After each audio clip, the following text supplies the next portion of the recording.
Primarily, hacking was used in the good old days of cybersecurity for leaking information about systems and it in general. In recent years, thanks to a few villain actors, hacking has taken on dark connotations. Conversely, many corporations employ hackers to test the strengths and weaknesses of their own systems. These hackers know when to stop, and the positive trust they build earns them a large salary. If you're ready to dive in and learn the art, this article will share a few tips to help you get started. Part 1. Preparing before you hack. 1. Learn a programming language. You shouldn't limit yourself to any particular language, but there are a few guidelines. Learning a programming language might take time, so you need to be patient. C and C++ are the languages that Linux and Windows were built with. It, along with assembly language, teaches something that's very important in hacking: how memory works. Python or Ruby are high-level, powerful scripting languages that can be used to automate various tasks. Base64 is also a good choice. It is a language that turns letters, number, and symbols into different letters, numbers, and symbols. Perl is a reasonable choice in this field as well, while PHP is worth learning because the majority of web applications use PHP. Bash scripting is a must. That is how to easily manipulate Unix/Linux systems writing scripts, which will do most of the job for you. Assembly language is a must-know. It is the basic language that your processor understands, and there are multiple variations of it. You can't truly exploit a program if you don't know assembly. 2. Know your target. The process of gathering information about your target is known as enumeration. The more you know in advance, the fewer surprises you'll have. Part 2. Hacking. 1. Use a Nix terminal for commands. Cygwin will help emulate a Nix for Windows users. Map in particular uses WinCap to run on Windows and does not require Cygwin. However, Map works poorly on Windows systems due to a lack of raw sockets. You should also consider using Linux or Bahamian dollars, which are both more flexible. Most Linux distributions come with many useful tools pre-installed. Alternatively, on Windows 10 Fall Creators Update and later, find a Nix terminal in the Windows Store. Windows can emulate Linux command lines thanks to Windows Linux subsystem. 2. Secure your machine first. Make sure you've fully understood all common techniques to protect yourself. Start with the basics, but make sure you have authorization to attack your target. Either attack your own network, ask for written permission, or set up your own laboratory with virtual machines. Attacking a system, no matter its content, is illegal and will get you in trouble. 3. Test the target. Can you reach the remote system?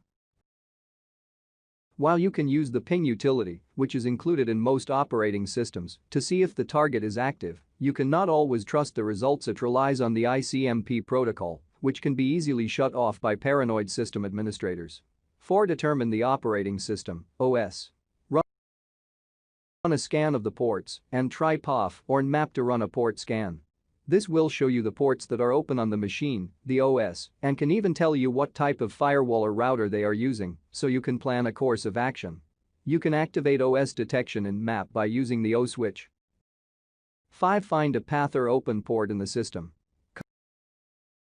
Common ports such as FTP 21 and HTTP 80 are often well protected and possibly only vulnerable to exploits yet to be discovered.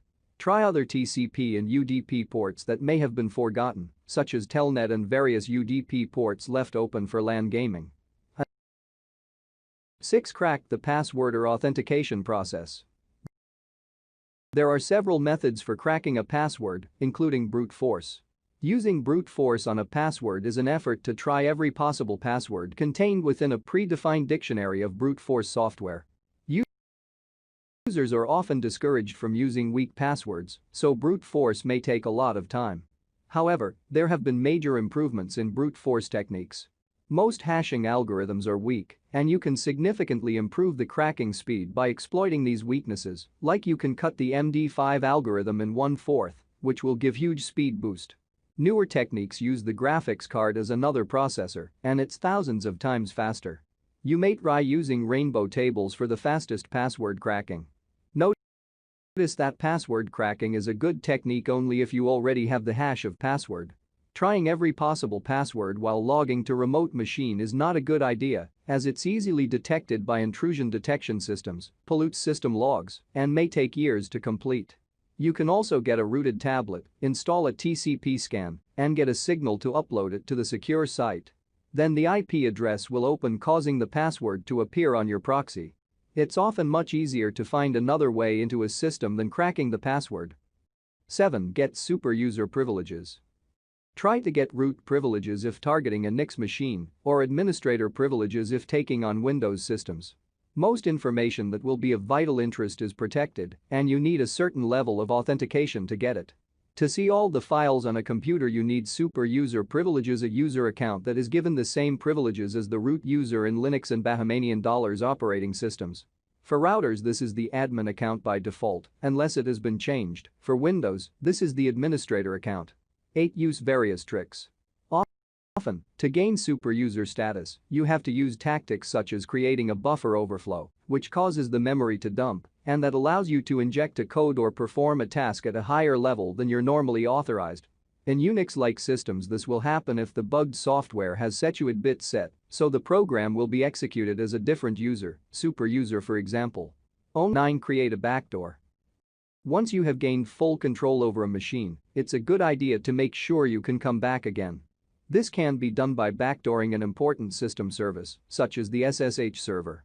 However, your backdoor may be removed during the next system upgrade. A really experienced hacker would backdoor the compiler itself, so every compiled software would be a potential way to come back. Only by writing or finding an insecure program that you can execute on their machine will allow you to do this. Gaining access to a connection doesn't mean you can access everything. Only a super user, the administrator account, or the root account can do this. 10. Cover your tracks.